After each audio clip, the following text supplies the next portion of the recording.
নমস্কার, আমি শিল্পী। আজকে চলে এসেছি ডিওডিএল অর্থাৎ ডিস্টেন্সের এমএ ফার্স্ট সেমিস্টারের বিকোর 102 পেপার নিয়ে। বাংলা সাহিত্যের ইতিহাস আধুনিক যুগের থেকে যে সমস্ত প্রশ্নগুলো এসেছিল সেগুলি হচ্ছে এইগুলো। আমাদের ডিওডিএলে অর্থাৎ ডিস্টেন্সে বাংলা পরীক্ষায় বাংলা সাবজেক্টের উপরে 4টে প্রশ্ন থাকে। প্রত্যেকটি প্রশ্নের মান হচ্ছে 10 এবং মোট নাম্বার হচ্ছে 40 নাম্বার।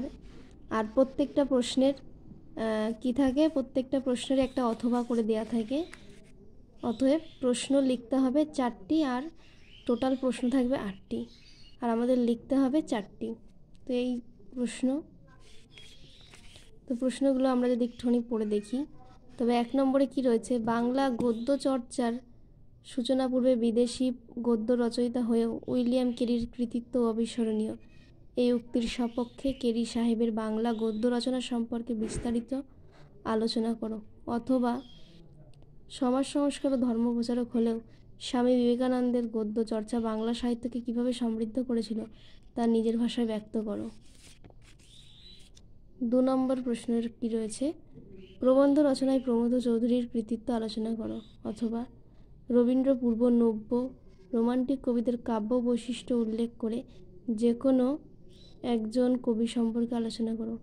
3 নম্বর, সতীনাথ ভাদুরীর উপন্যাস রচনার স্বাতন্ত্র্য আলোচনা করো।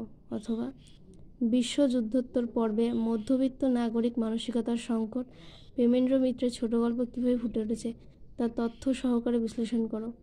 4 নম্বর, প্রসেনিয়াম থিয়েটারের পরবর্তী ধাপে বাংলা নাটকের নবদিগন্ত ফুটে উঠেছে বিজন ভট্টাচার্যের রচনায়, তার নাট্য প্রতিভার বিশিষ্টতা সম্পর্কে আলোচনা করো।